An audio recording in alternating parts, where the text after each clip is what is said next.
السلام عليكم ورحمة الله وبركاته. إن الحمد لله إن الحمد لله نحمده ونستعينه ونستغفره ونعوذ بالله من شرور أنفسنا ومن سيئات أعمالنا ومن يهده الله فلا مضل له ومن يضلل فلا هادي له وأشهد أن لا إله إلا الله وأشهد أن محمدا عبده ورسوله. يا أيها الذين آمنوا اتقوا الله حق تقاته ولا تموتن إلا وأنتم مسلمون. أما بعد فإن خير الحديث كتاب الله وخير الهدي هدي محمد صلى الله عليه وسلم وشر الأمور محدثاتها وكل محدثة بدعة وكل بدعة ضلالة وكل ضلالة في النار. أعوذ بالله من الشيطان الرجيم. أيها الذين آمنوا كتب عليكم الصيام كما كتب على الذين من قبلكم لعلكم تتقون. وصح عن النبي صلى الله عليه وسلم أنه قال: رغم أنف رجل من دخل عليه رمضان ثم انسلخ قبل أن يغفر له. আলহামদুলিল্লাহ, Islamic education centre Uttara Dhaka কর্তৃক আয়োজিত আজকের এই আলোচনা সভার সম্মানিত সভাপতি, অত্র প্রতিষ্ঠানের পরিচালক, বিশিষ্ট শিক্ষাবিদ প্রফেসর ডক্টর মোতাহারুল ইসলাম হাফিজাহুল্লাহ,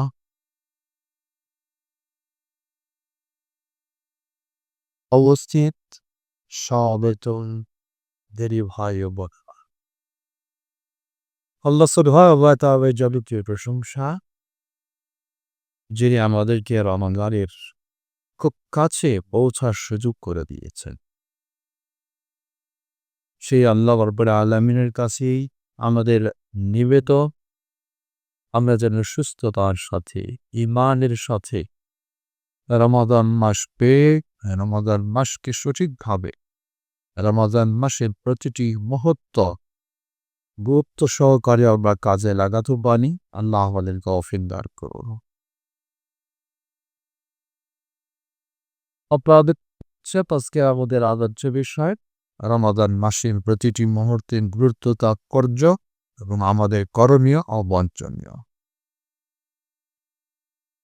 যে মুমিনের কাছে গত বছরের সেরা মাস, সেরা সময় হলো রমাদান আল মুবারক। সুতরাং মুমিন যতই যে অবস্থাতেই থাকুক না কেন, রমাদান যতই সন্নিকটে আসবে ততই একজন মুমিন আনন্দিত হবে, ততই সে সুসংবাদ গ্রহণ করবে, ততই সে উৎসাহিত হবে, ততই তার প্রেরণা আগ্রহ আরো বেড়ে চলবে। বিশেষ করে রাসূলুল্লাহ সাল্লাল্লাহু আলাইহি ওয়াসাল্লাম এই রমাদান মাসের গুরুত্ব বোঝাতে কিভাবে উদ্বুদ্ধ করেছেন। প্রথমত, রমাদানের গুরুত্ব বলার অপেক্ষা রাখে না। এটি হলো ইসলামের চতুর্থ রোকন। ইসলামের রোকন মানেই হলো সর্বোচ্চ গুরুত্বপূর্ণ বিষয়। রমাদানের সিয়াম প্রতিটি মুসলিম, প্রাপ্তবয়স্ক, মুকিম, মুসাফির নয়, সুস্থ, মেয়েদের ক্ষেত্রে পবিত্র, এমন সকলের জন্য রমাদানের সিয়াম ফরজ। সুতরাং যে ইবাদত ইসলামে ফরজ, এর আলবাতম করে গুরুত্ব বলার প্রয়োজন নেই।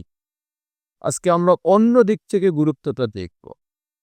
তা হলো সিয়াম ফরজ, এটা তো আমরা পালন করবো ইনশাআল্লাহ, কিন্তু রমাদান মাসটা যে এত মর্যাদাপূর্ণ সময়, এই মর্যাদাপূর্ণ সময়ে গুরুত্বটা আমরা কিভাবে দিতে পারি?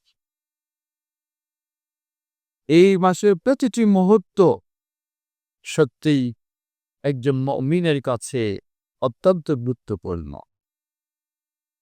আল্লাহ রাসূল সাল্লাল্লাহু আলাইহি ওয়াসাল্লাম সেই গুরুত্ব বোঝাতে গিয়ে তিনি যে হাদিসে বর্ণনা দিয়েছেন, রমাদান শুরু হলে ফতিহাত আবওয়াবুর রাহমা, রহমতের দরজা ওপেন করে দেওয়া হয়।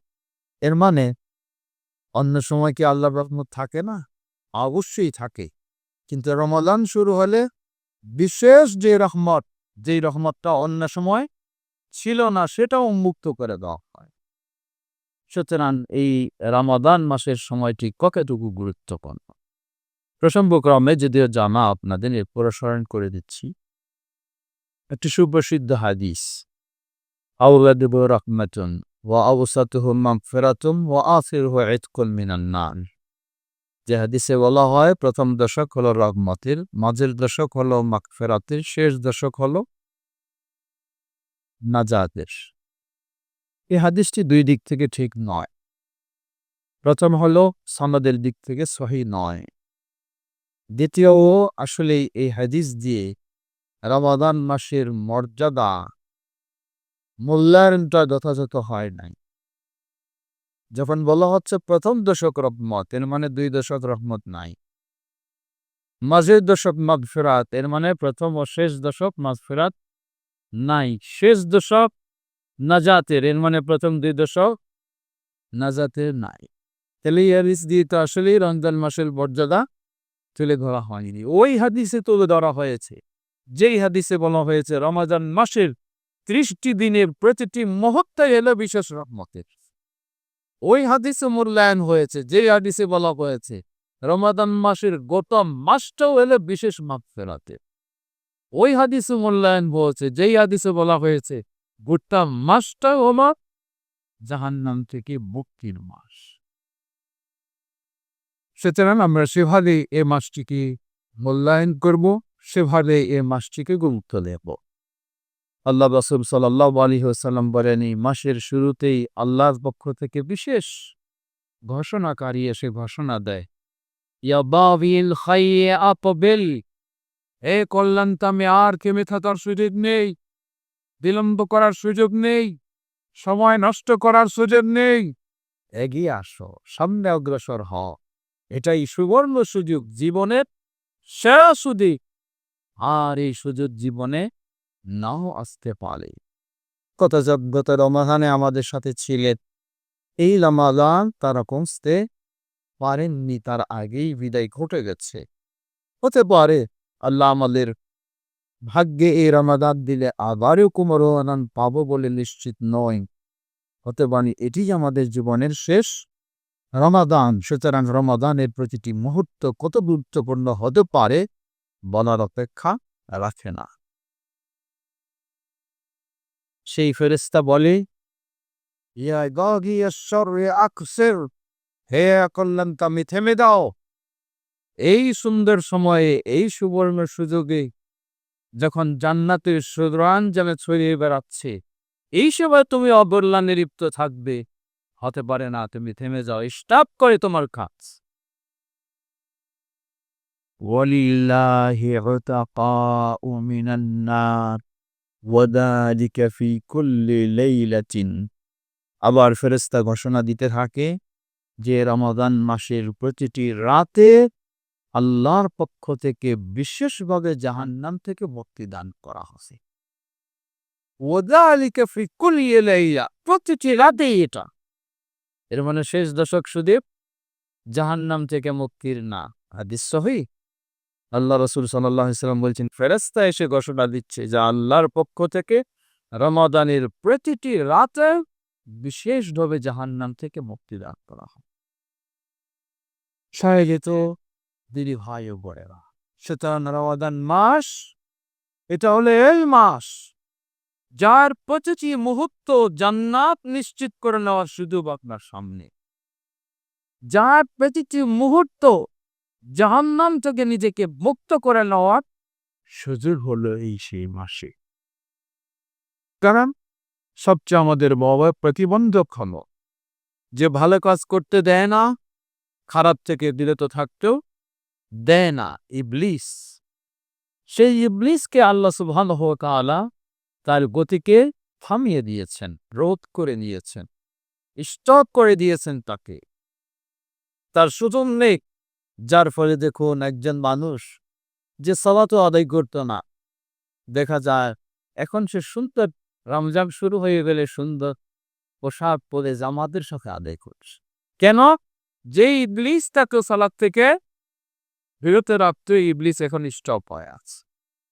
একজন মানুষ দিন রাত সুযোগ পেলে বাসা বাড়িতে বা যেখানে, এখন তো আর টেলিভিশনের প্রয়োজন হয় না, এখন তো হাতের ভিতরেই সবকিছু রয়েছে, সিনেমার হল রয়েছে হাতের ভিতরে, আর যত রকমের অন্যায়, অশ্লীলতা, নোংরা, নাউজুবিল্লাহ সবকিছুই রয়েছে।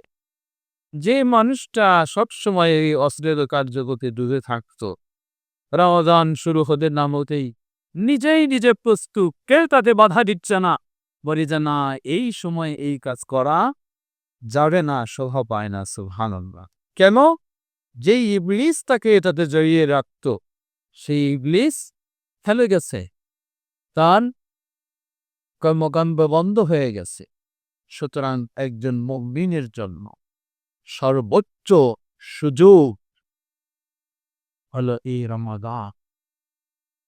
জান্নাতের পথ নিশ্চিত করে দেওয়া, অপরদিকে জাহান্নাম থেকে মুক্ত হওয়া, অপরদিকে বাকি জীবনটা যেন মজবুত ইমানে প্রতিষ্ঠিত থাকা যায়, সেই প্রশিক্ষণ এই রমাদান মাসে গ্রহণ করা। কিভাবে আমরা এই রমাদান মাসে প্রশিক্ষণ নিতে পারি তার বহু দিক রয়েছে। লক্ষ্য করুন একজন মানুষ যিনি 10 মিনিট পর পরই সিগারেট চালায়, 10 মিনিটও তার ধৈর্য ধরে না, কিন্তু সেই মানুষটা এই রমাদান মাসে 10 মিনিট নয়, 10 থেকে 12 ঘন্টা পর্যন্ত ধৈর্য ধারণ করতে পারে। সেই লোকটিকে যদি বলা হয় তা বর্জন করতে হবে, তিনি বলেন যে এই দীর্ঘ 20, 30, 40 বছর ধরে এই অভ্যাস করে এসেছি, বাদ দেওয়া তো আমার পক্ষে সম্ভব নয়। জবাব সম্ভব, এর প্রমাণ তিনি নিজেই। যে মানুষ 10 মিনিটের বেশি এটি করতে পারে না, সেই মানুষ 10-12 ঘন্টা যখন থাকতে পারে, কি কারণে থাকে? আল্লাহ সুবহানাহু ওয়া তাআলার ভয় তার ভিতরে আছে। সাধারণত মানুষ দমবাল করে ছোট করে গিয়ে, আড়ালে গিয়ে রমাদান মাসেও সেটা করতে পারত, কিন্তু করছে না। কেন? তার ভিতরে একটা ভয় কাজ করে, আল্লাহ তো আমাকে সেখানেও দেখবেন, আমার সিয়াম তো সেখানেও নষ্ট হয়ে যাবে। তাই এই ভয়টা যদি তিনি তার গোটা জীবনে নিয়ে আসেন, তাহলে তার পক্ষে অবশ্যই সম্ভব গোটা জীবনে এই জাতীয় কর্মকাণ্ড বর্জন করা সম্ভব। সেই প্রশিক্ষণ আজকে আমাদেরকে রমাদান মাস দিয়ে যাচ্ছে। সুতরাং মুমিন ব্যক্তি এই রমাদান মাসের সেই প্রশিক্ষণ নিয়ে তার ভবিষ্যতের জীবনটাকে যাতে আরো উজ্জ্বল ঈমানি জীবন তৈরি করতে পারে, সেই সুবর্ণ সুযোগটাই হলো এই রমাদান মাস। সহায়তা দিনে ভাই বোনেরা, রমাদান মাসের সময় দিলে কি আমরা কিভাবে কাজে লাগাবো? রমাদান মাসের সময় দিকে কাজে লাগানোর আমাদের কয়েকটি দিক। প্রথম হলো ফরজের দিক। ফরজ কি? যার সিয়াম পালনের মাধ্যম। সিয়াম পালন করলে যাদের জন্য রমাদানের সিয়াম ফরজ। আগে আমরা বলেছি ফরজ কাদের জন্য, কয়েকটি দিক। প্রথম, কোনো অমুসলিমের জন্য রমাদানের সিয়াম ফরজ নয়। অমুসলিমের জন্য ফরজ হবে ইসলামে প্রবেশ করা, আর ইসলামে প্রবেশ করলে তারপর মুসলিম হয়ে যায়, তার জন্য ফরজ হবে রমাদানের সিয়াম। দ্বিতীয়, প্রাপ্তবয়স্ক হওয়া। প্রাপ্তবয়স্ক হওয়া প্রাপ্তবয়স্ক ব্যক্তিদের জন্য, ছেলে বা মেয়ে, তাদের জন্য রমাদানের সিয়াম ফরজ।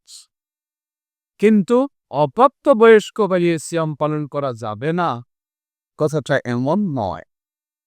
বরং আমরা যদি রাসূলুল্লাহ সাল্লাল্লাহু আলাইহি ওয়াসাল্লামের সাহাবীদের অবস্থা দেখি, আজকে আমাদের অনেক বাবা মা সামনে রমাদানের বয়ে মেলো সন্তানদের এসএসসি পরীক্ষা, সন্তানদেরকে দায়িত্ব দেয় তুমি রোজা রাখো না, রাখলে তোমার পড়ালেখা ডিস্টার্ব হবে। নাউযুবিল্লাহ। কিভাবে একজন মুসলিম বাবা মা এই প্রাপ্তবয়স্ক সন্তানদের যা ফরজ সেটা থেকে বিরত রাখতে পারে? মনে রাখবেন, কোন বাবা মা সন্তানকে এই ফরজ ইবাদত থেকে বিরত রাখা মানেই হলো বাবা মা নিজেই এই সন্তানকে বাবা মায়ের অবাধ্য সন্তান হিসাবে গড়ে তুলছে। বলেন কিভাবে? সন্তান যখন আল্লাহর আনুগত্যশীল হয়, অটোমেটিক সন্তান বাবা মারও আনুগত্যশীল হয়। আর সন্তান যদি আল্লাহ অবাধ্য হয়, এই সন্তান বাবা মার অবাধ্য হবেই হবে।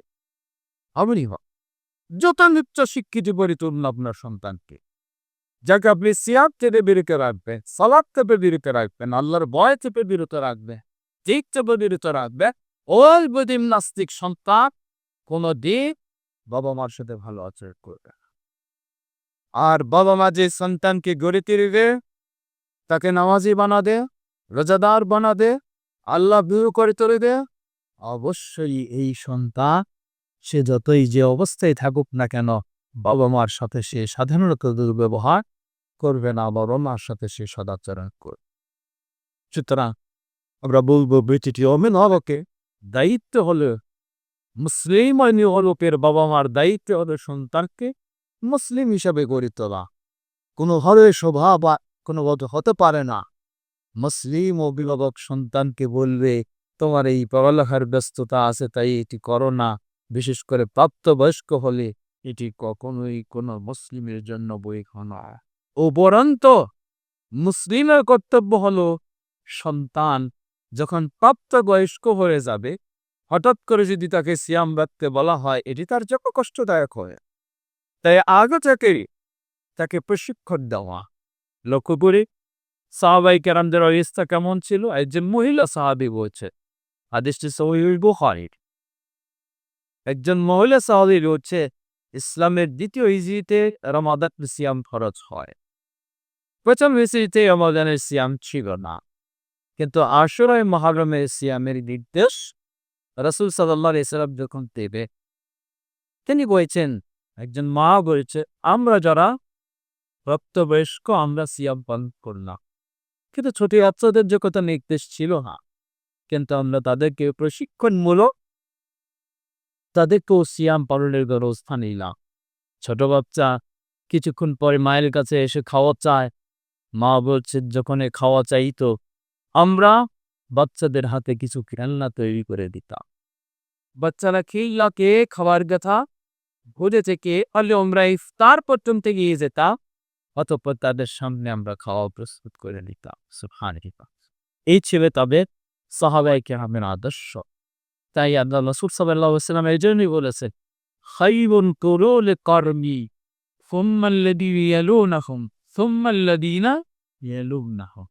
শ্রেষ্ঠ জাতি হলো আমার জাতি, আমার যুগের হামেশরা, অতঃপর সেই জাতি যারা পরবর্তী যুগে সাহাবায়ে কেরাম, অতঃপর তাবেঈন। তারা এই রাসূলুল্লাহ সাল্লাল্লাহু আলাইহি ওয়াসাল্লামের কাছে গড়ে উঠেছে, আর তাদের কাছে গড়ে উঠেছেন তাবেঈনগণ। তাই তারা সেবা জাতি হিসাবে আদর্শের দিক থেকে সব দিক থেকে আল্লাহর কাছে সেইভাবে তারা পরিচিত। সুতরাং তারাই বলেন আমাদের মডেল, তারাই বলেন আমাদের আদর্শ। অতএব প্রাপ্তবয়স্ক না হলেও যার পক্ষে সম্ভব, যার পক্ষে অসম্ভব সেটা আমরা বলব না। যার পক্ষে, যে বাচ্চাদের পক্ষে সম্ভব সিয়াম পালন করা, তাদেরকে মাঝে মাঝেও, একাধারে নয়, মাঝে মাঝে প্রশিক্ষণমূলক তাকে গড়ে তোলা। তখন অটোমেটিকভাবে তার ভিতরে সিয়ামের প্রতি একটা আগ্রহ তৈরি হবে। সিয়াম প্র্যাকটিসে আনন্দ অনুভব করবে। অতএব প্রাপ্তবয়স্ক না হলেও অপ্রাপ্তবয়স্কদেরকে প্রশিক্ষণমূলক সেভাবে গড়ে তোলার ব্যবস্থা নেওয়া। রমাদান মাসে কেউ যদি সফরে থাকে তাহলে তার জন্য দুটি অবস্থা। সফর অবস্থায় যদি সিয়াম পালন করাটা সহজ হয়, কষ্টসাধ্য নয়, তাহলে কার জন্য রাখা জায়েজ রয়েছে। আর যদি কষ্টদায়ক হয় তাহলে তার জন্য উত্তম হবে তিনি সফরে রাখবেন না, সফর শেষে যতদিন ছুটে যাবে ততদিন সেগুলি পালন করবে। সুতরাং মুসাফিরের জন্য রমাদান মাসে সিয়াম ফরজ নয়, সিয়াম ফরজ হচ্ছে মুকিল ব্যক্তির জন্য। চতুর্থ বিষয় হলো সুস্থ ব্যক্তির জন্য। সুস্থ, সুতরাং অসুস্থ ব্যক্তি প্রাথমিকভাবে দুই ধরনের হয়। এক ধরনের অসুস্থ, জ্বর সর্দি হালকা রয়েছে, এটাও অসুস্থ, কিন্তু এই কারণে সিয়াম রাখতে অক্ষম নয়, এমন ব্যক্তিকে অবশ্যই সিয়াম পালন করতে হবে। আর যিনি জটিল রোগে আক্রান্ত, বড় ধরনের অপারেশন হয়েছে বা আরও কিছু হয়েছে যার কারণে সবসময় তাকে খাওয়া কন্টিনিউ করতে হয়, ঔষধ দিতে হয় ইত্যাদি ইত্যাদি, অক্ষম হয়ে যায়, এমন তাহলে এই ব্যক্তি আবার দুই ধরনের। একটা হলো সাময়িক অসুস্থ, আশা করা যায় কিছুদিন পরে সুস্থ হয়ে যাবে, তাহলে তার জন্য এখন ছাড় রয়েছে, যখন সুস্থ হবে তিনি তখন সিয়াম পালন করবেন। অপরদিকে যদি এমন হয় দীর্ঘস্থায়ী দীর্ঘমেয়াদী রোগে আক্রান্ত, যেমন কিডনির ভয়াবহ রোগে আক্রান্ত, হাই ডায়াবেটিক্স বা এই ধরনের জটিল, যার জন্য তাকে লং টাইম না খেয়ে অনাহার বর্জন করে থাকতে পারে না, অথবা অতি বৃদ্ধ, অক্ষম, সম্ভব নয় এই বৃদ্ধ বয়সে, এত বৃদ্ধ হয়ে গেছে, এমন ব্যক্তিদের যেটা নিয়ম হলো এটা আর মতো আম তারা প্রতিদিনের বিনিময়ে একজন দরিদ্র মানুষকে খাওয়াবে। এটা সমাজে আমাদের মনে করে যে একজন মানুষকে রোজা রাখাতে হবে, না, এটি ভুল কথা। সে তো আপনার রাখবে, আপনার ব্যাপার বিষয় নয়, আপনার দায়িত্ব হলো ফিদিয়া হিসাবে একদিনের খাদ্য দিতে হবে। এরপরে হচ্ছে মেয়েদের ক্ষেত্রে, যেটি আমরা আগে বলেছি, মেয়েদের পবিত্রতা শর্ত। পবিত্রতা হতে পারে রমাদান মাসে যদি পিরিয়ড শুরু হয় তাহলে তিনি সেই সময় সিয়াম পালন করবেন না, রমাদান শেষে ততদিন তিনি পূর্ণ করে ফেলবেন। অনুরূপভাবে রমাদানে কোনো যদি মেয়ে মানুষের সন্তান প্রসব হয়, যেটাকে নেফাস বলা হয় ইসলামের পরিভাষায়, তাহলে যতদিন তিনি এইভাবে থাকবেন ততদিন তার জন্য সিয়াম রাখার অনুমতি নেই। যখন তিনি পরিচ্ছন্ন হয়ে যাবেন তখন এটাকে তিনি কাজা আদায় করবেন।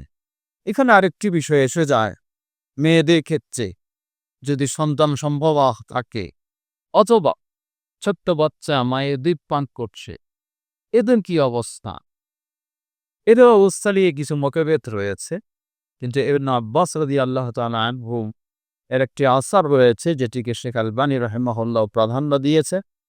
তা হলো, যদি কোনো সন্তান সম্ভব মহিলার পক্ষে রমাদানের সিয়াম পালন করা অক্ষম হয়, অসম্ভব হয়, যেটি তার জন্য ক্ষতির কারণ এবং তার গর্ভের সন্তানের জন্য বড় ঝুঁকিপূর্ণ ক্ষতির কারণ হবে, তাহলে প্রতিদিনের বিনিময়ে একজন দরিদ্র মানুষকে খাওয়াবে, এটাই যথেষ্ট। যদিও কোনো মত আবার এসেছে খাওয়াও তো হবে এবং আবার কাজাও আদায় করতে হবে, কিন্তু ইবনে আব্বাস রাদিয়াল্লাহু আনহুর আসার অনুযায়ী, যেটাকে শেখ আলবানী রাহিমাহুল্লাহ প্রাধান্য দিয়ে গ্রহণ করেছেন, তাহলে শুধু খাওয়াবে। অনুরূপভাবে মা, যেই মা সন্তানকে দুধ খাওয়ায়, এই সন্তান যদি মা সিয়াম পালন করে অটোমেটিক মায়ের দুধ কমে যাবে, সম্ভব হবে না, বাচ্চা পাবে না। আর বাচ্চাও যদি দুর্বল থাকে বা অথবা অতি ছোট থাকে এটি তার জন্য খুবই কষ্টদায়ক হয়, তাহলে এই ক্ষেত্রেও মায়ের জন্য একই আল হামিল ওয়াল মুরদি, সন্তান সম্ভবা এবং দুধ পানকারিণী মা উভয়ের জন্য বিধান ইবনে আব্বাস রাদিয়াল্লাহু আনহুর আসারের আলোকে যে তারা যতদিন অসম্ভব ততদিন একজন দরিদ্র মানুষকে খাওয়াবে, ফলে আর তাদেরকে কোনো কাজা করতে হবে না। ওয়াল্লাহু তাআলা আ'লাম। আগে বলেছি বিষয়টি নিয়ে মতভেদ রয়েছে, কিন্তু ইবনে আব্বাস রাদিয়াল্লাহু আনহু এই রিওয়ায়াতের আলোকে শেখ আলবানী রাহিমাহুল্লাহ এবং আরো অনেকে এটিকে প্রাধান্য দিয়েছেন। আল্লাহু আ'লাম। অতএব রায়াবান মাসে আমাদের ফরজ ইবাদত হিসাবে সিয়াম পালন করা। দ্বিতীয় নফল হিসাবে যেগুলির মাধ্যমে আমরা সময়টাকে কাজে লাগাবো, কিয়াম, কিয়াম সালাতুল লাইল, কিয়াম রমাদান, যেটাকে আমাদের সহজ ভাষায় আমরা বলি সালাতুত তারাবিহ। সালাতুত তারাবিহ, সালাতুত তারাবিহ দিয়ে আমরা সময়টাকে কাজে লাগাবো। এর মানে যত বেশি পড়তে পারবো তত বেশি সময়টা কাজে লাগবে, তাই তো? জওয়ার না, সব কিছুরই মাপকাঠি হলেন নবী মুহাম্মদ সাল্লাল্লাহু আলাইহি ওয়াসাল্লাম। সুতরাং মাপকাঠি অতিক্রম করা যাবে না। আপনি লম্বা সময় পড়তে পারেন। উম্মুল মুমিনিন আয়েশা রাদিয়াল্লাহু আনহা রাসূলুল্লাহ সাল্লাল্লাহু আলাইহি ওয়াসাল্লামের যে 11 রাকাতের বর্ণনা দিয়েছেন, যা রমাদান ও রমাদান ছাড়াই ছিল বলে তিনি উল্লেখ করেছেন। সে 11 রাকাত কিরকম ছিল? সেই 11 রাকাত এর বর্ণনা দিতে গিয়ে অন্য আরেক বর্ণনায় এসেছে, তিনি বলছেন তিনি একসাথে এক সালামে নয়, প্রথমে 4 রাকাত পড়তেন, এরপর বিশ্রাম নিতেন, আবার 4 রাকাত পড়তেন, বিশ্রাম নিতেন, তারপর 3 রাকাত বেতের পড়তেন। তিনি বলছেন ফালা তাসআল আন তুলিহিন্না ওয়া হুসনিহিন্না। এই 4 রাকাত এত দীর্ঘ করে পড়তেন আর এত সুন্দর করে পড়তেন, তুমি এগুলি প্রশ্নই করো না, মানে প্রশ্নের বাইরে। সুবহান। কেমন সেটা ছিল? কতদিন হয়েছিল? অন্য আরেক বর্ণনা মেলে ইচ্ছে যে রাসূল সাল্লাল্লাহু আলাইহি ওয়াসাল্লাম পানাতে দাঁড়ালে সূরাটা পাঠ করলে, এগো পাঠ করলে সূরা আল বাকারা, তারপরে পাঠ করলে সূরা নিসা, তারপরে পাঠ করলে সূরা আল ইমরান। খেয়াল করবে, আমাদের হিসাবে আমরা পাই সূরা বাকারা, তারপরে হলো আল ইমরান, তারপরে হলো নিসা। কিন্তু নবী সাল্লাল্লাহু আলাইহি ওয়াসাল্লাম পাঠ করলে সূরা বাকারা, তারপরে নিসা, তারপরে আল ইমরান। এখানে ব্রেক হলো একটা। এই তেলমা প্রথম রাকাতে পাঠ করলে সূরা নিসা পর্যন্ত প্রায় 6 পারা, প্রায় 6 পারা। এক রাকাতে প্রায় 6 পারার মতো তিনি তেলাওয়াত করলেন। যিনি বর্ণনা করছেন সালাতের, তিনি বলছে সুবহানাল্লাহ, যতক্ষণ তেলাওয়াত করলেন অতক্ষণ রুকতে থাকে, আবার যতক্ষণ রুকুতে থাকলেন ততক্ষণ রুকু থেকে আবার দাঁড়িয়ে থাকলেন, যতক্ষণ দাঁড়িয়ে থাকলেন ততক্ষণ আবার সেজদায় থাকলেন, যতক্ষণ সেজদায় থাকলেন ততক্ষণ আবার দুই সেজদার মাঝেও বৈঠকে থাকলেন। এই হিসাব করিয়ে দেখা যায় এক রাকাত রাসূল সাল্লাল্লাহু আলাইহি ওয়াসাল্লামের 36 পারা তেলাওয়াতের সমান। এক রাকাত 36 পারা তেলাওয়াতের সময়। এইভাবে কয় রাকাত? 8 রাকাত। কিভাবে গেল? আবার তিনি বলছেন গত রাত জেগে থাকেন নাই, কিছুর অংশ জেগেছেন, কিছু অংশ ঘুমিয়েছেন। সুবহানাল্লাহ, আশ্চর্য লাগে বিষয়টা বুঝতে। কিভাবে এ সম্ভব? জবাব, আসলে রাসূলুল্লাহ সাল্লাল্লাহু আলাইহি ওয়াসাল্লামের সময়ের একটা আলাদা বরকত ছিল। যে ব্যক্তি যত বেশি ঈমানদার, তার সময়ে তত বেশি আল্লাহ বরকত দেন। যেমন উদাহরণস্বরূপ ধরে নিন ইমাম ইবনে তাইমিয়া রাহিমাহুল্লাহ। ইমাম ইবনে তাইমিয়া রাহিমাহুল্লাহর একটা আকীদার বই, যেই বইটা মদিনার ইসলামী ইউনিভার্সিটিতে আকীদা ফ্যাকাল্টিতে অনার্সের 2nd ইয়ারের পাঠ্য। এটা ইমাম ইবনে তাইমিয়া রাহিমাহুল্লাহ বলছেন, আমি জোহরের পরে বসলাম, এই বইটা লিখলাম। কি সময়, কি আল্লাহ বরকত দিয়েছেন সময় তাদের। তিনি বলছেন জোহর এবং আসরের মাঝে কাতাবতু হাযিহির রিসালা ফি জালসাতিন মা বাইনা আয-যুহরি ওয়াল আসরি। আমি জোহর এবং আসরের মাঝে এই মিটিংয়ের মধ্যে এই বইটা লিখেছি। আর একদিনে, এক বৈঠকে। আর এটা হয়তো আমাদের জন্য ১ বছরেও অনার্সের বই। সুবহানাল্লাহ। কি আল্লাহ সুবহানাহু ওয়া তাআলা তাদের সময়ে বরকত দিয়েছে। তো রমাদান মাসটাকে আমরা কিভাবে বাজে লাগাবো সময়গুলিকে? কেয়ামুল লাইল। এখন কেয়ামুল লাইল প্লাস সালাতুত তারাবিহ যদি জামাতের সাথে পড়ে, তাহলে জামাতটা খুব দীর্ঘ করা সম্ভব নয়। যেহেতু আল্লাহ রাসূল সাল্লাল্লাহু আলাইহি ওয়াসাল্লাম জামাতের কিছু বিধান দিয়েছেন। খাফফিফ, হালকা করো। কারণ জামাতের মাঝে বয়স্ক মানুষও রয়েছে, হয়তো টয়লেট বাথরুমের জরুরি প্রয়োজন দেখা দেবে এমন মানুষও আছে। তাই জামাতকে খুব লম্বা করতে রাসূল সাল্লাল্লাহু আলাইহি ওয়াসাল্লাম নিষেধ করেছেন। তো একাকী যখন আপনি করব, তখন আপনি ইচ্ছামতো দীর্ঘ করে পড়তে পারেন। আপনি পছন্দ করতে পারেন যে আমি তো হাফেজ না, আমার তো এক পারাও মুখস্থ নাই, তাহলে আমি দীর্ঘ কেমনে করব? যা আপনার দিকে পড়ার সুযোগ রয়েছে। আপনি যতগুলি সূরা জানেন, প্রতি রাকাতের সবগুলি আপনি পাঠ করেন। তাহলে দেখবেন আপনার লম্বা তেলাওয়াত অটোমেটিক হয়ে যাবে। আপনি ১০-১৫টা সূরা জানেন, এই রাকাতে সূরা ফাতিহার ১০-১৫টা সবগুলি আপনি পাঠ করলেন। দ্বিতীয় রাকাতে আবার সবগুলি পাঠ করলেন, কোনো অসুবিধা নেই। তাহলে আপনার লম্বা তেলাওয়াত এর মাধ্যমেও হয়। তো সালাতুত তারাবিহ এখানে কেউ বলে থাকে যে একদিকে হয় রাকাতের সংখ্যা বেশি, না রাকাতের পরিমাণ দীর্ঘও বেশি। অর্থাৎ ৮ রাকাত যদি পড়েন, তাহলে দীর্ঘ করে করবেন, অনেকটা সময় অতিবাহিত হবে। আর যদি তা না পারেন, তাহলে বেশি সংখ্যা করেন, সেই সময়টা কি হবে? কবা হবে? ইবনে উসাইমিন রাহিমাহুল্লাহ তার একটা এই গত কয়েকদিনের মধ্যে আমি দেখলাম, তিনি এই জিনিসটাকে খুব মন্তব্য করেছে। মানে বলছেন যে না, এটা কখনো হতে পারে না। রাসূল সাল্লাল্লাহু আলাইহি ওয়াসাল্লামের সুন্নাহ হলো ২ টা। রাকাতের ক্ষেত্রে এই পরিমাণ, আর সময়ের ক্ষেত্রে এই পরিমাণ। এখন কেউ যদি বলে যে এই লম্বা সময়টা, উদাহরণস্বরূপ ধরে নেন ১-১.৫ ঘন্টা সময়, এই লম্বা সময়ে সালাত পড়ার জন্য আমি সংখ্যা বাড়াইলাম। তিনি বলছেন যে এটা যদি কেউ লম্বা সময়ের জন্য, লম্বা সময়টাকে মেকআপ করার জন্য সংখ্যা বাড়ায়, রাকাতের সংখ্যা বাড়ায়, তাহলে সে ২ দিক থেকে অন্যায় করল।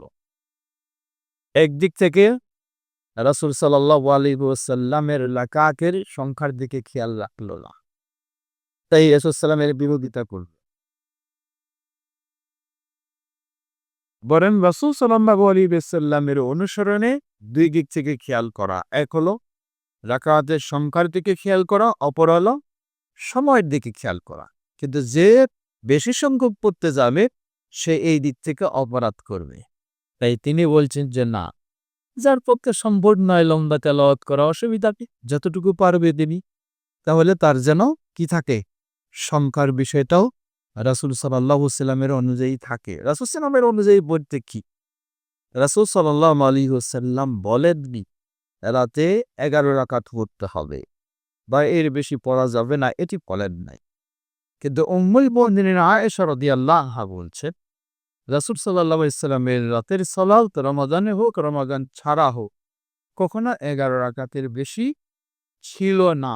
এই শব্দটা যখন ব্যবহার করেছেন উম্মুল মুমিনিন আয়েশা রাদিয়াল্লাহু আনহা, তাহলে এখান থেকে বোঝা যায় যে আমরা না, তারাও জিনিসটাকে কতটুকু সূক্ষ্ম দৃষ্টিতে দেখেছে এবং খোঁজ নিয়েছে। আয়েশা রাদিয়াল্লাহু আনহার এই কথা এত সহজ নয়। তিনি বলেছেন যে রমাদান হোক, রমাদান ছাড়া হোক, ১১ রাকাতের বেশি ছিল না। তার এই তথ্য দেওয়াটা এত সহজ না। নিশ্চয় কি করেছেন? খুঁজেছেন যে আসলে কি রাসূল সাল্লাল্লাহু মাক্কাদিটা কি, সেই খোঁজা করে তিনি এই তথ্যটাকে এভাবে উপস্থাপন করেছেন। এজন্য শেখ আলবানী রাহিমাহুল্লাহ তিনি দেখুন কিভাবে কথাগুলি করেছেন। শেখ আলবানী রাহিমাহুল্লাহ একটি কিতাব সালাতুত তারাবিহ। এই সালাতুত তারাবিহের মাঝে তিনি ২ ধরনের কথা নিয়ে এসেছেন। প্রথমের দিকে তিনি বলছেন উজুবুন ইকতিফা বে-১১ রাকাআহ, ১১ রাকাতেই যথেষ্ট মনে করাটা হলো ওয়াজিব। কেন ওয়াজিব বললেন? রাসূল সাল্লাল্লাহু আলাইহি ওয়াসাল্লাম তো বলেন নাই। সুন্দরভাবে তিনি দলিল নিয়ে আসছেন। তিনি বলছেন, সহিহ হাদিসে এসেছে আল্লাহ রাসূল সাল্লাল্লাহু আলাইহি ওয়াসাল্লাম বলেন, মান ইয়া'iশ মিনকুম বা'দি ফাসায়ারা ইখতিলাফান কাসীরা ফা'আলাইকুম বিসুন্নতি ওয়া সুন্নতি আল খুলাফা আর-রাশিদিন আল-মাহদিয়্যিন। আমার পরে যে বেঁচে থাকবে তোমরা ইসলামে অনেক মতভেদ দেখতে পাবে। সেই ক্ষেত্রে তোমাদের জন্য অপরিহার্য করণীয় হলে কি? আমার সুন্নতকে খোলাফায়ে রাশিদিনের সুন্নাহকে আঁকড়ে ধরবে। রাসূল সাল্লাল্লাহু আলাইহি ওয়াসাল্লামের সুন্নাহ ১১ রাকাতের তিনি বেশি পড়ান নাই। খোলাফায়ে রাশিদিন আবু বকর রাদিয়াল্লাহু আনহু, ওমর রাদিয়াল্লাহু আনহু, ওসমান রাদিয়াল্লাহু আনহু, আলী রাদিয়াল্লাহু আনহু থেকে ৪ জনেই ১১ রাকাতের বেশি তারা পড়েছেন বলে কোনো সহিহ প্রমাণ নাই। এখন লক্ষ্য করুন কোন দিক দিয়ে বুঝেছেন, কত সূক্ষ্ম বুঝেছেন। তিনি কেন বলেন যে ১১ রাকাতে যথেষ্ট মনে করা ওয়াজিব? তিনি এই হাদিস দিয়ে বললেন, যেহেতু আজকে কেউ বলে ১১, কেউ বলে ২৩, কেউ বলে ৪৩, কেউ বলে ৩৭, কেউ বলে ৬৩, কত বলতেছে। তিনি মতভেদ। এই মতভেদের মধ্যে আমাকে রাসূল সাল্লাল্লাহু আলাইহি ওয়াসাল্লাম রাশিদিনের সুন্নাহকে আঁকড়ে ধরতে হবে। রাসূল সাল্লাল্লাহু আলাইহি ওয়াসাল্লাম হলো কত? তিনি বলেন নাই কিন্তু আমল করেছে কতটুকু? ১১, এর বেশি নয়। আবার খোলাফায়ে রাশিদিন ৪ জনেই ১১-এর বেশি কারো কাছ থেকে প্রমাণিত সহিভাবে নেই। তাহলে এটাই যথেষ্ট করাটা অপরাধ। আবার সেই বইয়েরই কিতাবে আরেক ছেলে তিনি বলতেছে, কেউ যদি বেশিও পড়ে ফেলে লা তাবাজ্জাউ, আমরা তাকে বেদাতি বলবো না। কেন? না বলার ২ কারণ।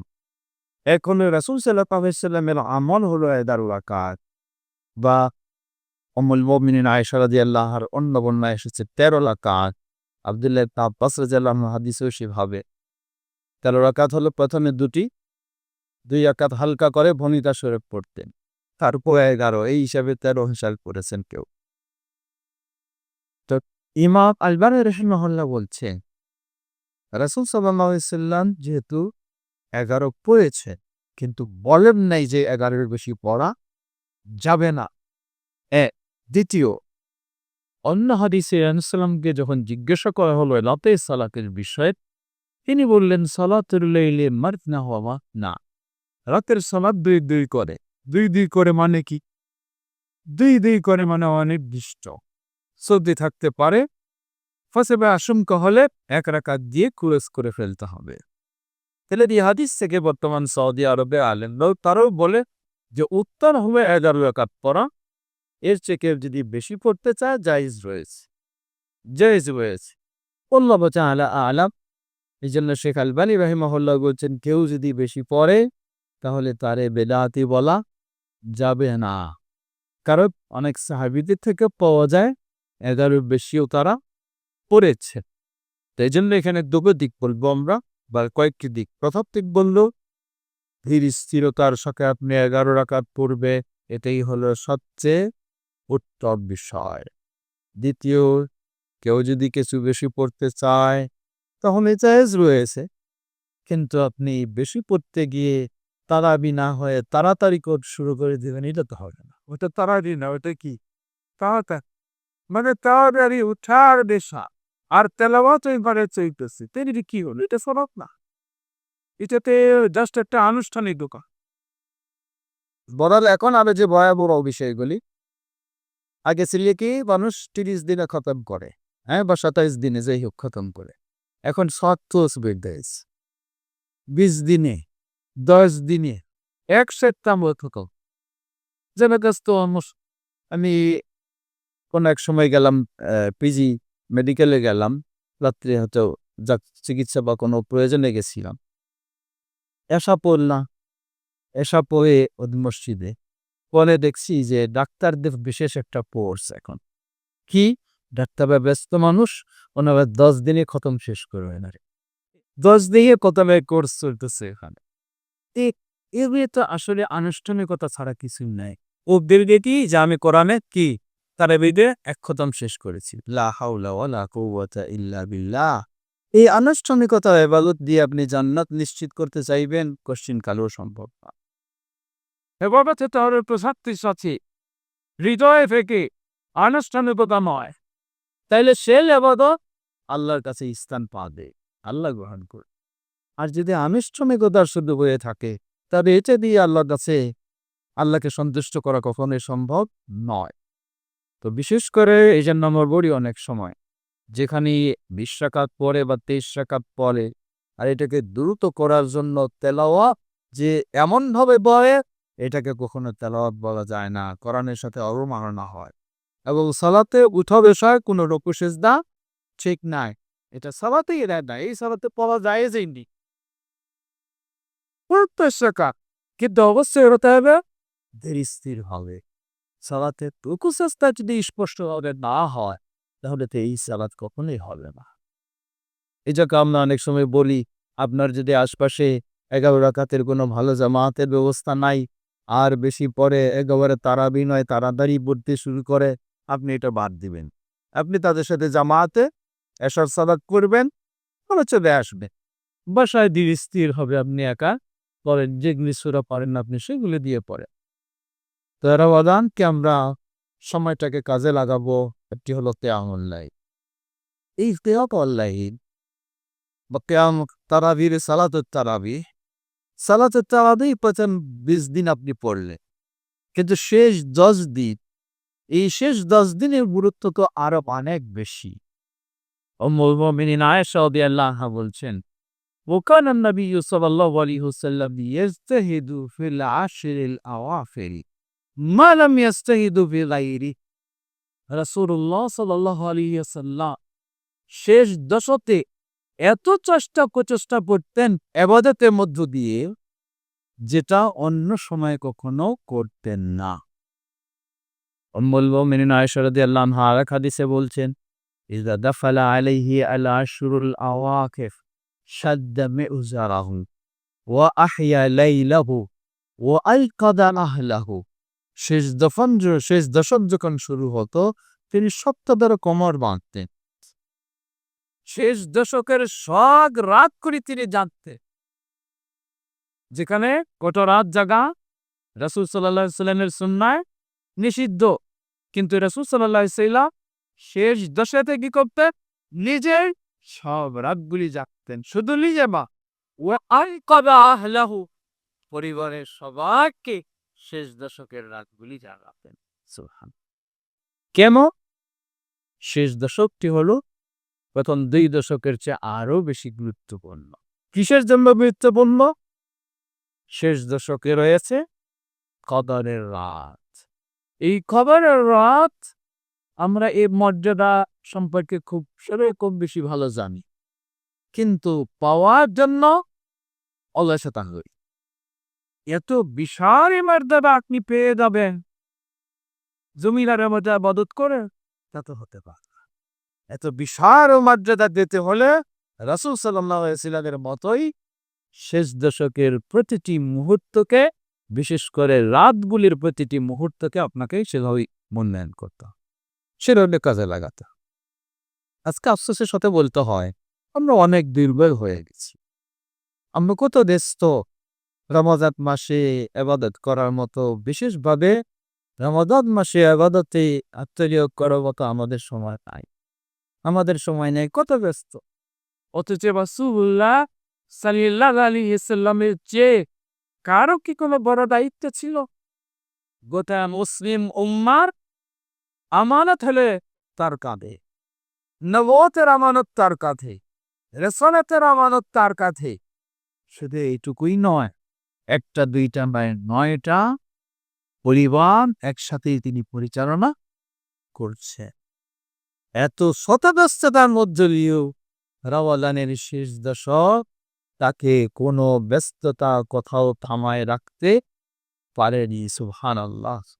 শত ব্যস্ততার মধ্যে দিয়ে শেষ দশক তিনি আল্লাহ সুবহানাহু ওয়া তাআলা একাগ্রতায় মগ্ন হয়ে গেছে। সুবহানাল্লাহ, মগ্ন হয়ে গেছে।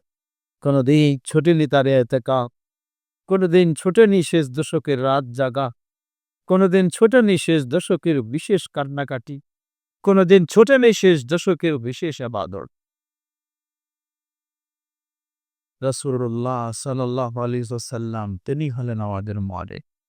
যে বিষয়টি বলতে চাচ্ছিলাম যে কদরের ওয়াদ এত মর্যাদা এত সহজে পাবো, আসলে আজকে আমরা খুঁজতে খুঁজতে মানে সহজ করতে করতে একপন্থী তো আমাদের শুধু একটি রাত ২৭ রাত হইলেই হয়ে গেল কদর। এটা বর্ণনা পাবে না, কিন্তু পাওয়াটা খুবই অসম্ভব। এটা বলতে পারবে না যে পাওয়াটা, কিন্তু পাওয়াটা দিনে অসম্ভব, এত সহজ নয়। কারণ এই কদর রাত যেন নিশ্চিত পাওয়া যায়, এই জন্য রাসূল সাল্লাল্লাহু আলাইহি ওয়াসাল্লাম শেষ দশকে জোর আর গেজের ভয়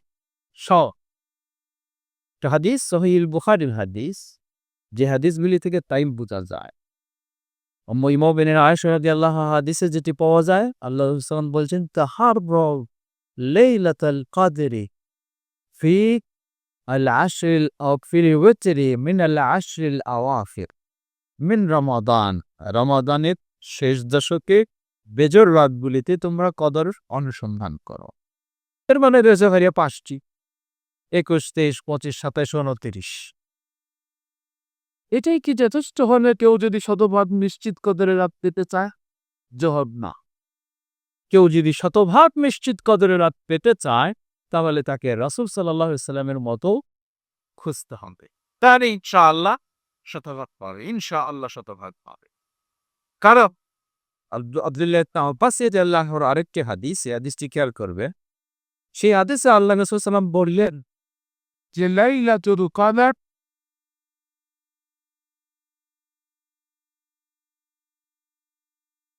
লাইলাতুল কদর ফি তাসিআতিন তাবকা আও সাদিআতিন তাবকা আও খামিসাতিন তাবকা।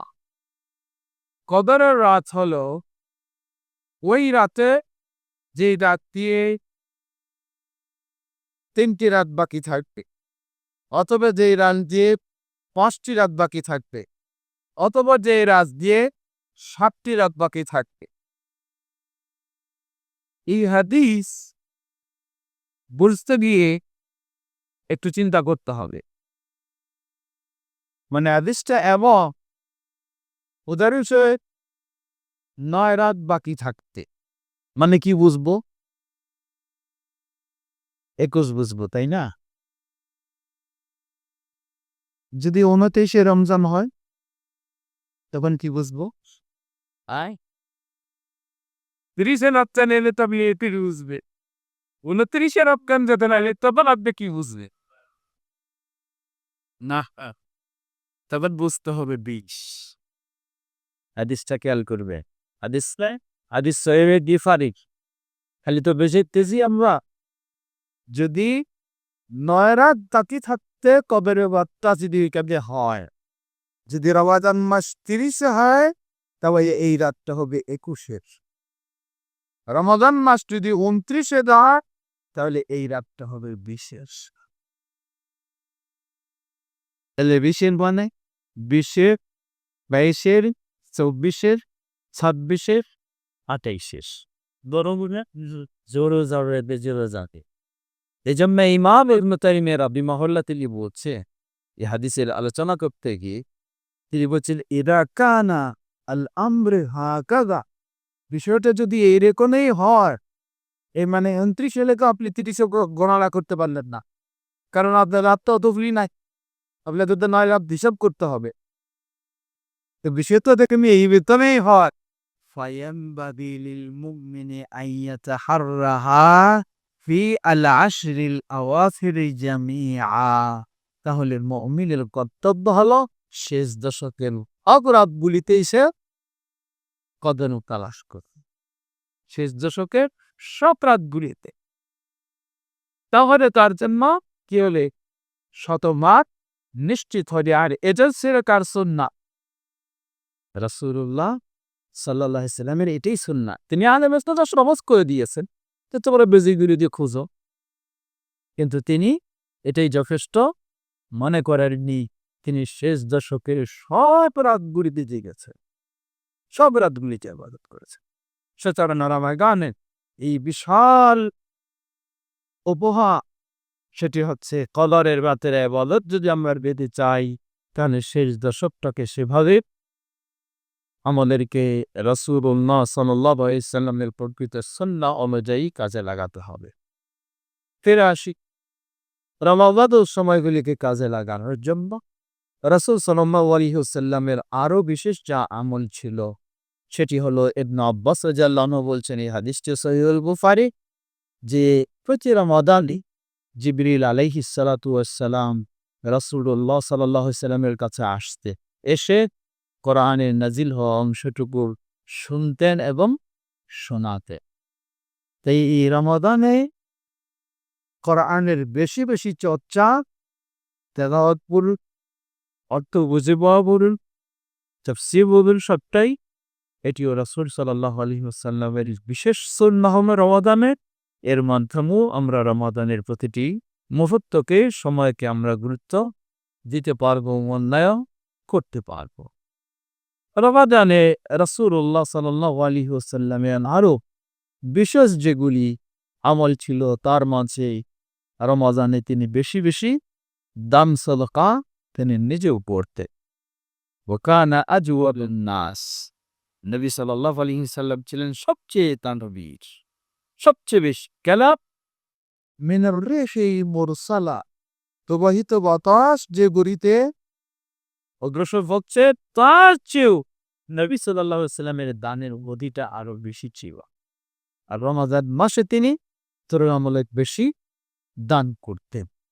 এটিও সাধ্য অনুযায়ী রাসূল সাল্লাল্লাহু আলাইহি সাল্লামের রমাদান মাসের সুন্নতি পদ্ধতিতে যে কাজগুলি আমরা করব, সেগুলির মাঝে এটি।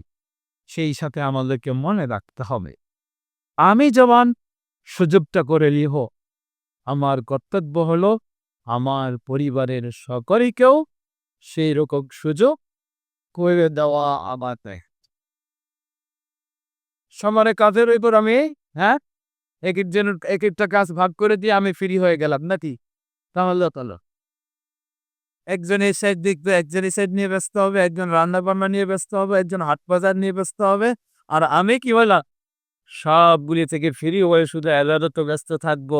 এটা রাসূল সাল্লাল্লাহু আলাইহি ওয়াসাল্লামের সুন্নাহ নয়। রাসূল সাল্লাল্লাহু আলাইহি ওয়াসাল্লামের সুন্নাহ হলো তিনি নিজেও রাত জাগতেছেন, পরিবারের সবাইকে রাত জাগাচ্ছে। মানে পরিবারের সবাইকে, ছেলে মেয়ে স্ত্রী বাচ্চা সবাইকে সুযোগ করে দেওয়া, রমাদান মাসে সবাইয়ের জন্য জিনিসগুলিকে হালকা করে দেওয়া।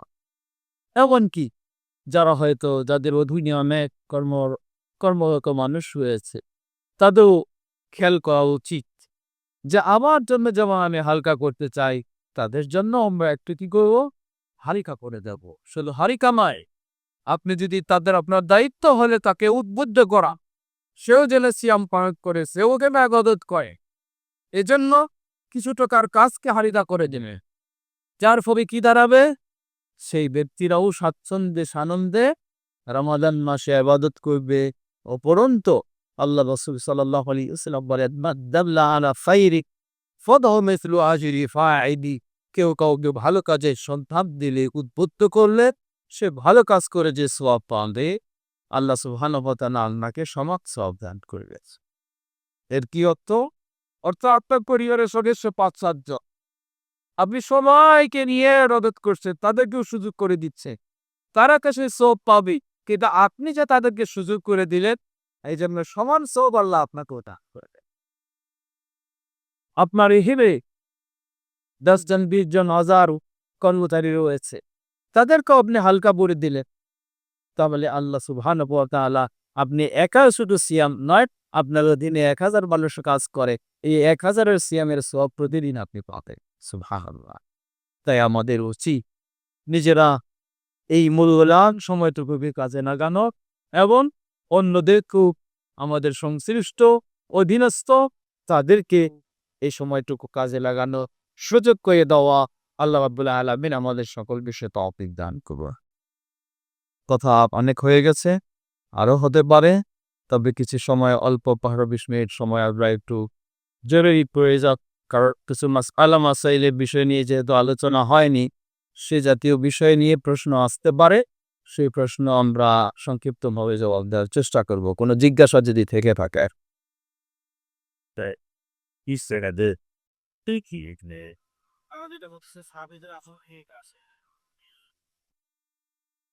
আমাদের ভাই প্রশ্ন করেছে যে 20 রাকাত যারা পড়ে তারা দাবি করে যে সাহাবীদের থেকে চলে এসেছে, তাহলে এর দলিল কি? জবাব, তারা মুয়াত্তা মালিকের একটি হাদিস, যেটি ওমর রাদিয়াল্লাহু আনহুর যুগে জামাত শুরু করা হলো এবং পড়ার নির্দেশ দেওয়া হলো, সেটি 20 রাকাত ছিল। সেটি 20 রাকাত ছিল। হয়ে গেল? ব্যাটারির সমস্যা কিনা? চার্জ শেষ নাকি? টিপে ধরে। চার্জ শেষ। এটা কি চার্জের বিষয় না ব্যাটারির বিষয়?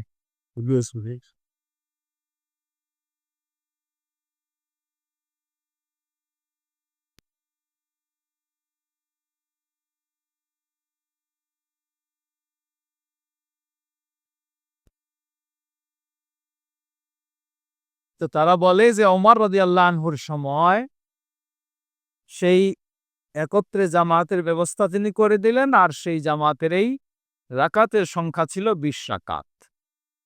জবাব, এই বর্ণনাটি সহিহ নয়, বরং ইবনে হাজার আসকালানী রাহিমাহুল্লাহ ফাতহুল বারীতে অনেকগুলি বর্ণনা নিয়ে এসেছেন, যেগুলির মাধ্যমে প্রমাণিত হয় যে ওমর রাদিয়াল্লাহু আনহু যেই নিয়মিত জামাতের ব্যবস্থাটা করেছিলেন সেটাও ছিল 11 রাকাতের।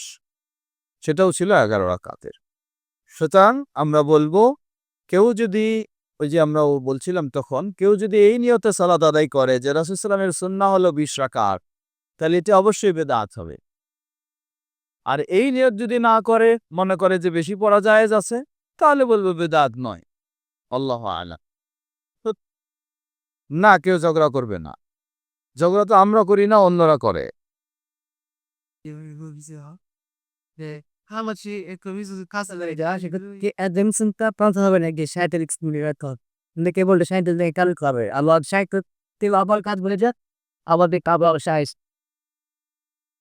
আমাদের ভাই প্রশ্ন করেছেন, যদি রমাদানের একটা সিয়াম নষ্ট হয়ে যায়, তাহলে এই জন্য কি 60 জনকে খাওয়াতে হবে না একটা কাজা আদায় করলেই হবে? জবাব, রমাদানের সিয়াম ভঙ্গ হওয়ার কারণটা লক্ষ্য করতে হবে। কি কারণে সিয়ামটা ভঙ্গ হলো? সিয়াম যদি ভঙ্গ হয় শুধুমাত্র স্বামী স্ত্রীর মেলামেশার কারণে, তাহলে ওই দিনটি কাজা আদায় করতে হবে এবং 60টি রোজা কাফফারা হিসেবে আদায় করতে হবে একাধারে। অক্ষম হলে 60 জন দরিদ্র মিসকিনকে খাওয়াতে হবে। এছাড়া অন্য কারণে সিয়াম নষ্ট হলে কাফারা বর্ণনা আসেনি। শুধু আল্লাহর কাছে তওবা করবে এবং ওই দিনটি কাজা আদায় করবে, যেভাবেই হোক।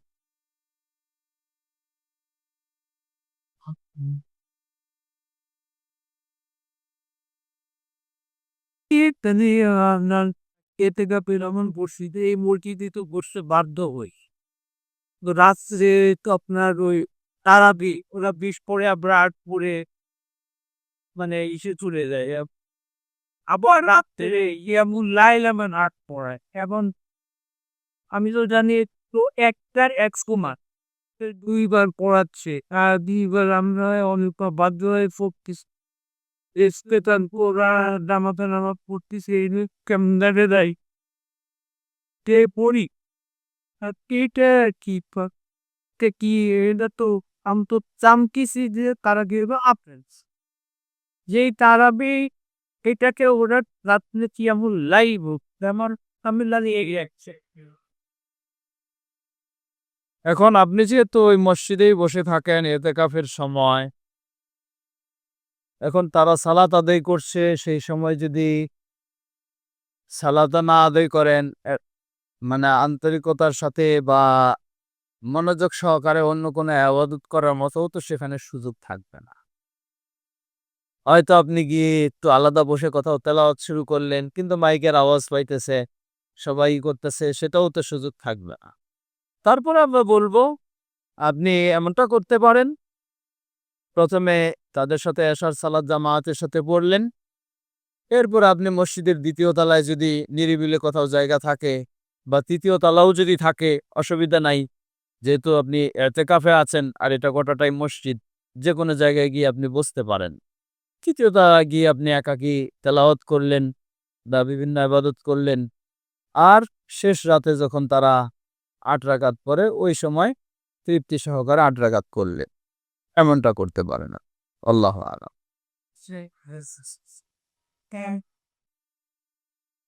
বলেন। একটা হাদিস আছে যে ইমামের সাথে প্রেশার নামাজ এই ঘন্টা কন্টিনিউ করে এত শেষ করে খাতে হাতে সারা সব জি। এটা একটা কি আমু করে দেখা তো মুজিব্বাদ তো সই অন্যার বেতন পাহায়া আমরা পিটি ঘুরতে চলে যায় পাশে গিয়ে দিতে পারি তারে কি সবটা তারও আমাদের ভাই বললেন যে একটা হাদিস এসেছে, হাদিসটি তিরমিজির, যে ইমামের সাথে যদি সালাত শুরু করে এবং শেষ পর্যন্ত কন্টিনিউ করে তাহলে গোটা রাতের ইবাদতে সওয়াব পাবে। তা উনি প্রশ্ন করলেন, আমরা তারাবি না হয় পড়লাম, কিন্তু তারা তো বেতের সালাতটাকে একটু ভিন্নভাবে পড়ে, সেটা যদি না পড়ি চলে যাই তাহলে সেই সওয়াবটা পাবো কিনা? জবাব, হাদিসের ভাষা অনুযায়ী পাওয়া যাবে না। ১। ২ নাম্বার, যদি তার সাথে ভুল পদ্ধতিতে তারা বেতের সালাতও আদায় করি, এ কারণে আমার আশঙ্কা আছে গুনাহগার হব, তাহলে আমি গুনাহটা নেব না সওয়াবটা ছেড়ব? সম্পূর্ণটা যদি পড়তে নাও পারি আমি গুনাহগার হব না, কিন্তু ভুল পদ্ধতিতে বেতের পড়তে গেলে গুনাহগার হওয়ার আশঙ্কা রয়েছে, তাহলে আমি কি সওয়াবের আশায় গিয়ে গুনাহটা নিব নাকি? তা তো হইতে পারে না। এই জন্য আপনি পড়বেন না। আল্লাহু আ'লাম। কিছু লিখিত প্রশ্ন এসেছে, সালাতুত তাসবিহ নামাজ পড়া কি সহিহ না বিদআত? জবাব, সালাতুত তাসবিহ এর হাদিসগুলি এককভাবে বিচার করতে গিয়ে সবগুলি হলো দঈফ। তাই কেউ কেউ শক্ত করে বলেছেন যে এটার কোনো ভিত্তি নেই। অপরদিকে সে হাদিসগুলিকে সমষ্টিগতভাবে বিচার করতে গিয়ে ইমাম আলবানী রাহিমাহুল্লাহ আবু দাউদে বলেছেন হাদিসগুলি সহিহ লিগাইরিহি, যা আমলযোগ্য। তো সেই দৃষ্টিকোণ থেকে আমল করা যেতে পারে। আল্লাহু তাআলা আ'লাম। যেহেতু ১ নম্বর বিষয় হলো সালাতটি নফল, ২ নম্বর হলো জরুরি কোনো বিষয় নয়, ৩ নম্বর হলো শেখ আলবানী রাহিমাহুল্লাহ যেহেতু হাদিসগুলিকে হাসান সহিহ লিগাইরিহি বলেছেন, তাই সেই আলোকে কেউ যদি কখনো পড়ে অসুবিধা নেই। আল্লাহু আ'লাম। প্রশ্ন করেছেন, সওয়ালের ৬ রোজা আগে রাখতে হবে নাকি ভামতি রোজা আগে রাখতে হবে? সওয়াল মাসের ৬ রোজা রাখার আগে যদি পিরিয়ডের কারণে ফরজ রোজা না রাখতে পারি তাহলে কি পরে রাখলে হবে? জবাব, এই বিষয়টিও একটু গুরুত্বপূর্ণ বিষয়। সওয়ালের ৬ রোজার যে হাদিস, সহিহ মুসলিমের হাদিস, আল্লাহ রাসূল সাল্লাল্লাহু আলাইহি ওয়াসাল্লাম বলেন, মান সামা রমাদানা সুম্মা আতবাআহু সিত্তাম মিন শাওয়াল কানা কাসিয়ামিদ দাহরি। যে ব্যক্তি রমাদানের সিয়াম রাখবে অতঃপর শাওয়ালের ৬টি রাখবে, তাহলে সে যেন গোটা বছর সিয়াম পালন করল। বলা হয়েছে এইভাবেই হাদিসে, রমাদান লাগবে, সুম্মা আতবাহু, অতঃপর রমাদানের পরে শাওয়ালের 6টা রাখবে।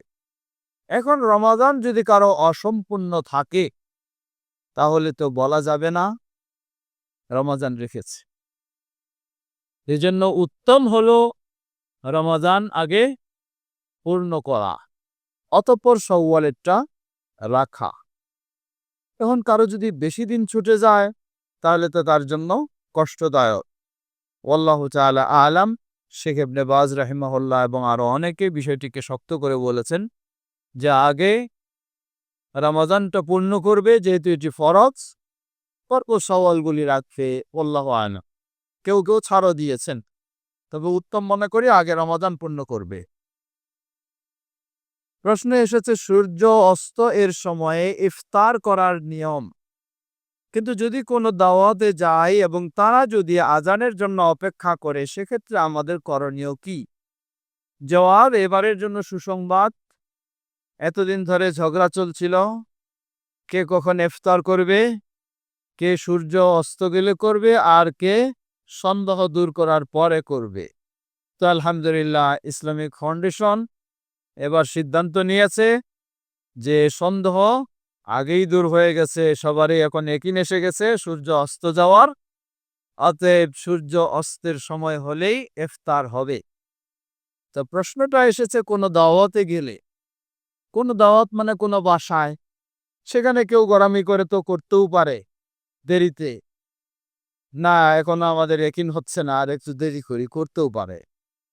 করলে আপনি সাধ্যপক্ষে চেষ্টা করবেন সময় হওয়ার সাথে সাথে ইফতার করে ফেলার।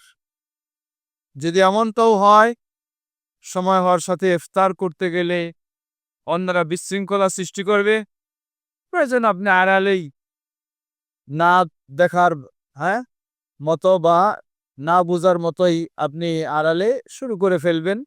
অতঃপর যখন সবাই বেশি করে খাবে তখন আপনি বেশি করে খাবেন। আল্লাহু তাআলা আলাম, যেন সময়টা ঠিক রাখা যায়। ইফতারের আগে কি কোনো দোয়া পড়তে হবে? যদি পড়া লাগে তাহলে কোনটি? জবাব, ইফতারের আগে একটি প্রসিদ্ধ দোয়া, আল্লাহুম্মা লাকা সুমতু ওয়া আলা রিজকিকা আফতারতু, কিন্তু এই হাদিসটি নিয়ে মন্তব্য রয়েছে। কেউ হাদিসটিকে দুর্বল বলেছেন, কেউ জায়েজ মনে করেছেন। তো বলবো যেহেতু হাদিসটি নিয়ে মন্তব্য চলছে তাই জরুরি নয় আপনি বিসমিল্লাহ বলেই ইফতার করবেন। আর ইফতারের আগে দোয়া করার সুযোগ রয়েছে। একাকীভাবে আপনি নিজের জন্য, আল্লাহর কাছে, পরিবারের জন্য বা সকলের জন্য দোয়া করতে পারেন। আল্লাহু তাআলা আলাম।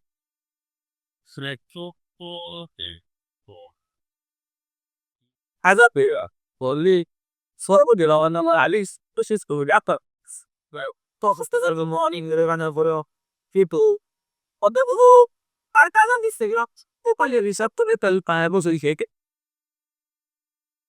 পরবর্তী রমজানে প্রায় চলে আসছো।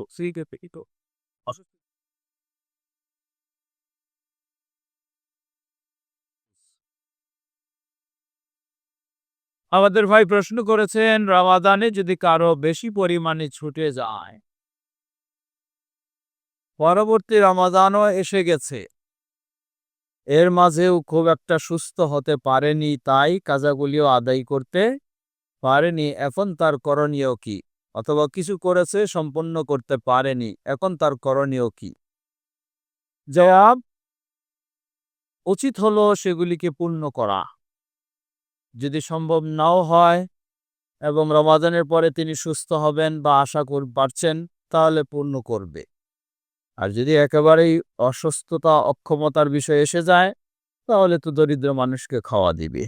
আল্লাহু আ'লাম।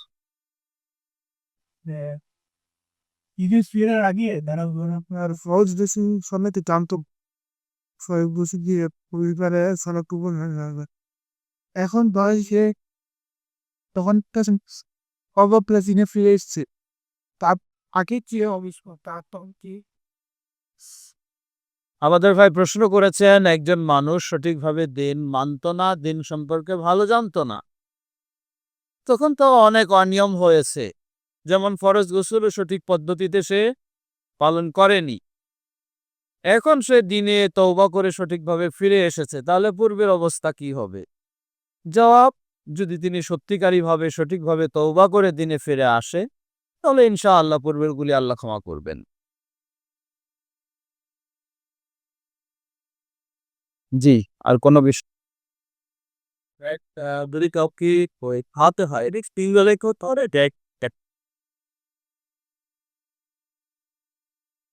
সিয়াম রাখতে না পারলে অন্যকে খাওয়াতে হবে, সেই খাওয়াটা 2 বার যদি খাওয়াতে পারে সেটা উত্তম। না পারলে 1 বার করে ভালোভাবে খাওয়ালেও চলবে। সে লাস্ট যে কারো বয় লোককে মনে করে মানে পাস করেন সাইড সবাই চিঠিস সাপোজ দিতে চাই 4টা চোখ কাজ সারি সবাই শেষ হোক। এখন সে তো উঠতে উঠলে এমনিতে আপনার 4টা মানে 39 বাজতেছে। এখন কে কি আপনার মনে করেন কেস আর কিছু খাবেন নাকি তার পানি খেয়ে আপনি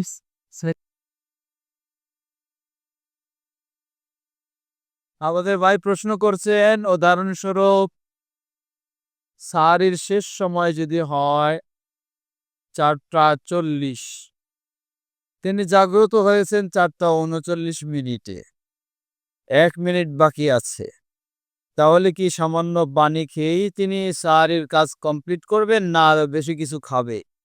জবাব, না, বেশি কিছু খাওয়ার কোনো সুযোগ নেই। তিনি ওই 1 মিনিটের মধ্যে যদি পারে যতটুকু ততটুকুই, এরপরে ইচ্ছা মতো বেশি খাবে না।